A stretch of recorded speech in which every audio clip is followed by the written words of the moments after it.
ભાઈ કે રીતનું આયોજન છે અને શું કહેવા માંગશો આજના દિવસે ખાસ કરીને? આજે ધોળિયા સમાજ ક્રિકેટ લીગ સિઝન 2025 એટલે કે બીજું વર્ષ અમે આ ધોળિયા સમાજ ક્રિકેટ લીગનું આયોજન કર્યું છે કે જેમાં આપણે જોઈ શકીએ છીએ કે દાદરા નગર હવેલીના સમસ્ત ધોળિયા સમાજના ક્રિકેટ પ્રેમીઓ માટે આ એક સુવર્ણ તક છે કે જેમાં તમામ જે અનુભવી ખેલાડીઓ છે એની સાથે સાથે યુવા ખેલાડીઓનું બી ટેલેન્ટ ઉભરી રહે એના માટે આ ક્રિકેટ ટુર્નામેન્ટનું અમે આયોજન કરતા આવ્યા છે. એની સાથે સાથે સામાજિક એકતા જળવાઈ રહે અને ધોળિયા સમાજ એમને એક મંચ મળે. એની સાથે સાથે જે પણ આગેવાનો છે, જે રાજનૈતિક વિશ્લેષકો છે કે જે સામાજિક કાર્યકરો છે એ એક મંચ ઉપર ભેગા થાય અને સમાજમાં એકતા જળવાઈ રહે એના માટે અમે આ એક પહેલ કરી છે. આ અમારું બીજું વર્ષ છે અને આ જ રીતે અમે દર વર્ષે આ ટુર્નામેન્ટનું આયોજન કરીએ અને અમે સફળ રહીશું. અને એમાં સૌથી મોટો જે સહયોગ છે એમાં આ તમામ જે યુવાઓ છે, મારા સાથી મિત્રો, હેલ્પિંગ ગ્રુપના મેમ્બરો છે, એમણે આ ક્રિકેટ ટુર્નામેન્ટનું આયોજન કર્યું છે. જેમાં આલેશભાઈ છે, હરુભાઈ, નરુભાઈ, ટપલાભાઈ છે, એવા ઘણા બધા નામો છે, ઘણા નામો છે જે અત્યારે મતલબ આ લઈ શકાય એવો નથી. જે લોકોનો ખૂબ જ સહયોગ છે અને એ લોકોનો ખૂબ ખૂબ આભાર. અને એની સાથે સાથે આજે ઉપસ્થિત તમામ જે આગેવાનો છે, વડીલો છે ધોળિયા સમાજના, એમના ખાસ કરીને મહિલાઓ પણ આજે ઉપસ્થિત રહી, ડિસ્ટ્રિક્ટ પંચાયત મેમ્બર, એમનો પણ ખૂબ ખૂબ આભાર કે જેમણે આજે ઉપસ્થિત રહીને આ કાર્યક્રમની શોભા વધારી. કેટલી ટીમ રમી રહી છે અને ફાઇનલ ક્યારે રમાશે? આ ટુર્નામેન્ટમાં આ વર્ષે કુલ 8 ટીમોએ ભાગ લીધો છે કે જેમાં અમે વિચારતા ઘણા બધા લોકો પાર્ટિસિપેશન વધારવા માટે કહેતા હતા, પણ અમે આયોજનની રૂપરેખાના આધારે અમે 8 ટીમોને સ્થાન આપ્યું છે.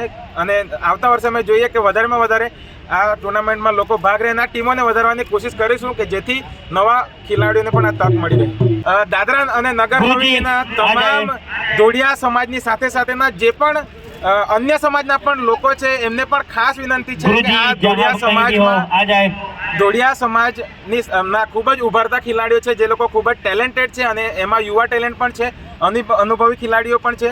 તો જે પણ અન્ય સમાજના લોકોને પણ અમે ધોળિયા ક્રિકેટ લીગના જે કમિટી મેમ્બર છે તમામ લોકો તરફથી અમે ખૂબ ખૂબ દિલથી વેલકમ કરીએ છીએ કે આવે અને આ મેચ જોઈ આનંદ લે, એવી જ અમારી વિનંતી છે. ધન્યવાદ. આજે ધોળિયા સમાજના યુવા દ્વારા સેકન્ડ વર્ષ ટુર્નામેન્ટ રમાડી રહ્યા છે, શું કહેશો ખાસ કરીને આજના દિવસે? કંઈ નહીં તમે ધોળિયા સમાજ માટે ખૂબ જ ખુશીની વાત છે કે પહેલી વાર આ બીજી વાર છે ટુર્નામેન્ટ, પણ આ સ્ટેજ પર અને મેદાનમાં જે નગર હવેલીના ધોળિયા ભેગા થયા એ ધોળિયા સમાજ માટે બહુ ખુશીની વાત છે કે જે ધોળિયા ક્રિકેટ ટુર્નામેન્ટમાં આખા નગર હવેલીથી જે આગેવાનો છે, જે સામાજિક ક્ષેત્રે હોય, પોલિટિકલ રીતે હોય કે કોઈ પણ ક્ષેત્રમાં હોય, તે આવીને જે ખેલાડીઓને પ્રોત્સાહિત કરી રહ્યા છે, પ્રોત્સાહન આપ્યું છે, તે બહુ મોટી વાત છે.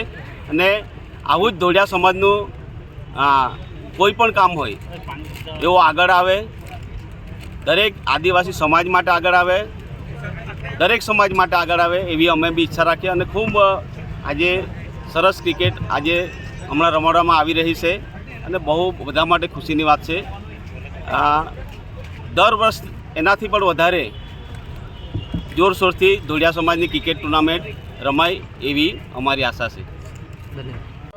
ધોળિયા સમાજના યુવાઓ માટે જે આ ક્રિકેટ ટુર્નામેન્ટનું આયોજન કરાયું છે ખરેખર ખૂબ જ સુંદર છે અને યુવાઓને એક સારામાં સારું પ્લેટફોર્મ મળશે કે દાદરા નગર હવેલી પ્રદેશ લેવલ પર આજે જે શહેરનું હાર્ટ કહેવાય ગ્રાઉન્ડ પર ધોળિયા સમાજના બધા જ યુવાઓને અહીં ક્રિકેટ રમવાનો મોકો મળશે.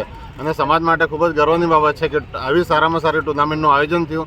અત્યાર સુધી ડે ટુર્નામેન્ટ થતી હતી, આ વખતે ફર્સ્ટ ટાઈમ નાઇટ ટુર્નામેન્ટનું આયોજન કર્યું છે. ખરેખર સમાજ માટે ખૂબ જ ખુશી અને ગર્વની બાબત છે. બધા જ ધોળિયા સમાજના લોકોને અભિનંદન આપીશ અને બધા જ સાથે મળીને આ ટુર્નામેન્ટને હજુ વધુ સફળ બનાવે એવી બધાને વિનંતી से છે। निवेदन है कि मैच भी सपोर्ट उल्टास गेंद आने वाली 4 गेंदों में अल्पा जो कि स्ट्राइक पे है, बहुत फॉर्म में है। आज रोज सुबह प्रैक्टिस करते थे। પછી કમિટી સ્વાગત કરી નિલેશભાઈ हेलीकॉप्टर उड़ाया, 6 रन। फिर से हेलीकॉप्टर मारने की कोशिश पर ધીરેનભાઈ हेलीकॉप्टर में पेट આગળ આવી જાય टक्कर ने उठा के मारा, 6 रन। उल्टास गेंद फिर से उड़ाने हमारे स्कोरर द्वारा